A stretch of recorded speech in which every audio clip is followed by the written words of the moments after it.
Página 58 de 418. Las grietas del neoliberalismo, María Cristina Bayón, 2019. Dimensiones de la desigualdad contemporánea en México. Parte 1. Riqueza, trabajo e ingresos en tiempos de neoliberalismo. Continuación del capítulo 1. El camino menos transitado. Políticas para la igualdad social. 1.4.4. Las transferencias condicionadas a futuro. Como se planteó en las secciones anteriores, además de las modificaciones institucionales de largo plazo que permitan el cierre de brechas en las circunstancias de origen, es necesario que se implementen medidas compensatorias para las personas en quienes el efecto de las circunstancias de origen ya se materializó en sus resultados de vida, y los ha afectado de manera negativa. Entre los instrumentos mediante los cuales es posible llevar a cabo dicha compensación, se encuentran las transferencias monetarias condicionadas. En la actualidad, dicho instrumento es concebido como un mecanismo para romper la transmisión intergeneracional de la pobreza.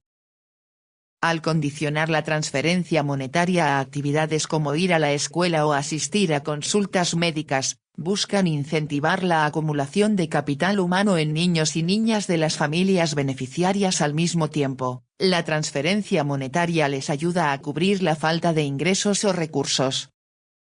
Tal tipo de programas han sido exitosos en lograr un incremento en el logro escolar y en mejorar la salud de los beneficiarios, empero, en el caso mexicano no han contribuido a mejorar la inserción laboral y la generación de flujos de ingreso que permitan a los beneficiarios salir de la pobreza de manera permanente.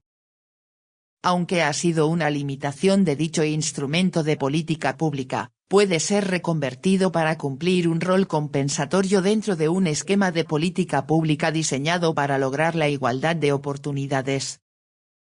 Aprovechando la capacidad técnica desarrollada en términos de focalización, este tipo de programas podría emplearse para abatir los costos de acceso a los sistemas universales planteados antes.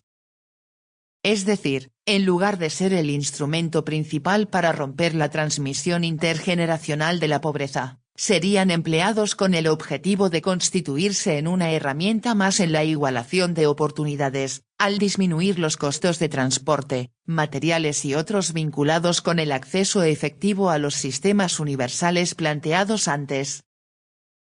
1.5. El sistema tributario, sostenibilidad de las políticas pro igualdad de oportunidades.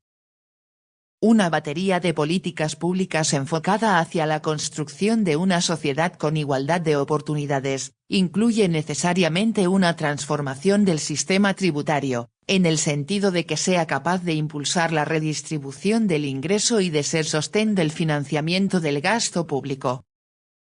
En cuanto a su rol redistributivo, el sistema fiscal es uno de los principales instrumentos para evitar que la desigualdad de resultados se cristalice como desigualdad de oportunidades en las generaciones subsecuentes. Mediante impuestos de corte progresivo a elementos como las herencias, la transmisión de bienes inmuebles, la riqueza y el ingreso, el aparato tributario ejercería una mayor presión sobre aquellos quienes más tienen una vez realizada la acción. La distribución de resultados, y de oportunidades para la siguiente generación sería más igualitaria.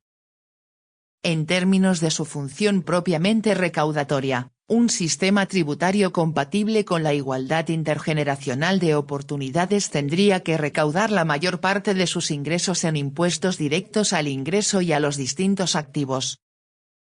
En particular, debe compatibilizar una estructura fiscal progresiva y sostenida por impuestos directos con la ampliación de la base tributaria, de modo de proveer fondos suficientes para financiar el resto de intervenciones. Lo anterior no supone soslayar del todo los impuestos indirectos, dada la regresividad en términos distributivos de la mayor parte de ellos. Lo deseable es que no constituyan el pilar central del aparato tributario. Transitar a este tipo de sistema constituye uno de los retos más importantes para el Estado mexicano, pues se encuentra sumamente rezagado en ambos frentes. Por un lado, México es uno de los estados que menos recauda en toda la región latinoamericana. A la vez, la mayor parte de la recaudación proviene de impuestos indirectos de corte regresivo y no se grava sustancialmente el capital en las distintas manifestaciones que éste puede asumir. Aplicar gravámenes a elementos como los ingresos derivados del capital, y en general gravámenes dirigidos a la riqueza, atendería a los dos elementos planteados.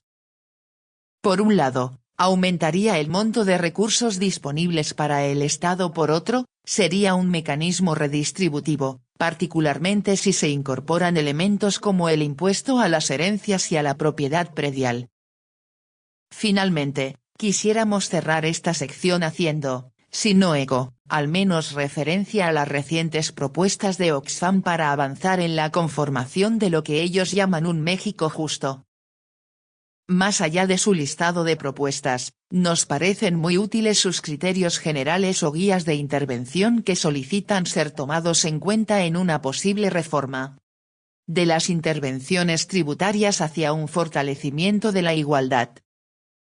Debe buscarse 1. Eficacia en la reducción de la desigualdad después de impuestos y transferencias. 2. Mayor captación tributaria de aquellos instrumentos de política más progresivos. 3. Focalización hacia las fuentes de ingreso que se distribuyen de manera más desigual entre la población, en este caso, ingresos por rendimientos de activos financieros y no financieros, en contraposición a ingresos laborales o empresariales. Y 4. Adoptar un enfoque que no se reduzca solamente al ingreso, sino que considere la riqueza.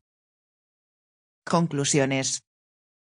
Disminuir la desigualdad económica en una sociedad pasa necesariamente por garantizar que todos sus miembros tengan acceso al mismo conjunto de oportunidades, y que éste sea lo más amplio posible. Hacer que dicha garantía sea sostenible generación tras generación trae consigo la necesidad de ejercer acciones redistributivas sobre los resultados económicos de vida de las personas. Conseguir ambos elementos implica necesariamente reconceptualizar el rol de la política social y de la política económica, así como de los marcos institucionales que dan sostén a los mercados y redefinir cuáles bienes y servicios permanecen o no en la órbita del mercado. Se trata de un reto de grandes dimensiones. La otra opción, una sociedad donde la desigualdad es alta y cada vez mayor, no constituye una opción atractiva, como somos testigos las y los mexicanos. Página 66.